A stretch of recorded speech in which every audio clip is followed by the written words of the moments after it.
Gabriel, Jacques, on a abondamment parlé des avancements technologiques proposés par la série 7 de BMW. Qu'en est-il de la classe S de Mercedes? C'est une belle bagnole, cela. Oui, tout à fait. En fait, presque tout à fait aussi avancée finalement sur le plan technique que la série 7. Il faut savoir évidemment que c'est des voitures de grand luxe avec énormément de technologie.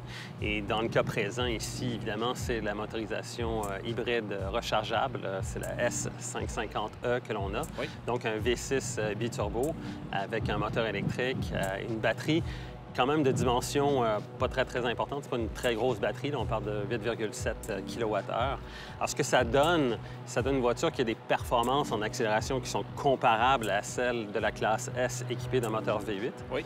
Mais évidemment, ça donne une meilleure consommation, surtout lorsqu'on roule en ville, puis on peut utiliser l'énergie de la batterie. Jacques, je veux connaître tes commentaires sur la classe S.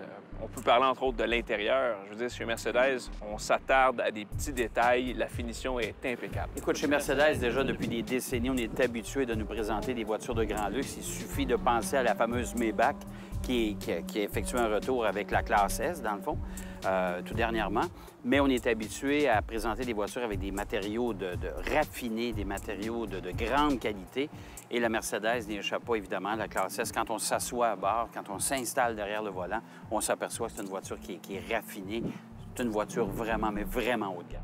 Allons voir tout de suite ce face-à-face en piste.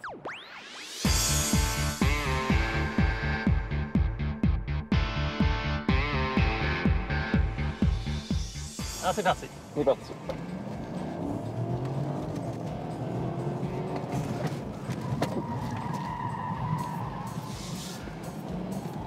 Cette voiture-ci, même si on la maltraite un petit peu en ce moment, c'est vraiment le top de ce que BMW fait à l'heure actuelle et aussi probablement la voiture de référence. C'est la plus récente des voitures dans le créneau, tu sais, des grandes berlines de luxe haut de gamme.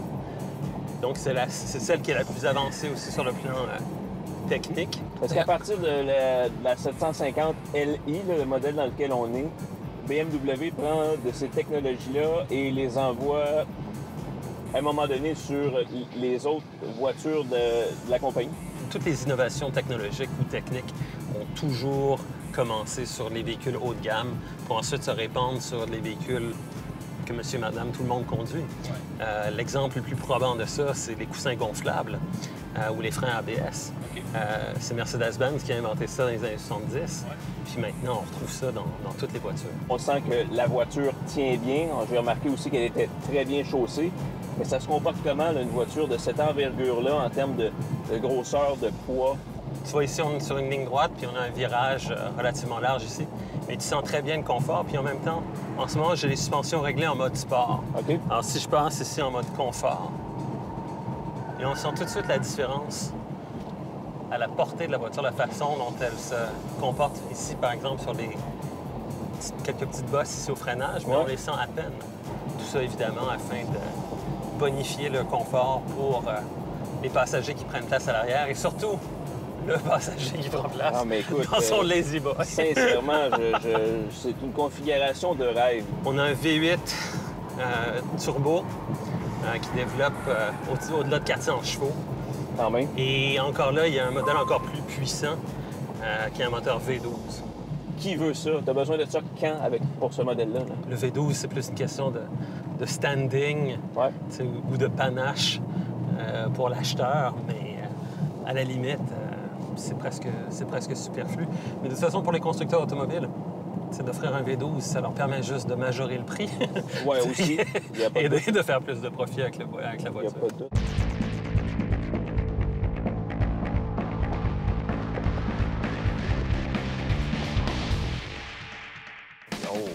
Départ tout en douceur, mon ami?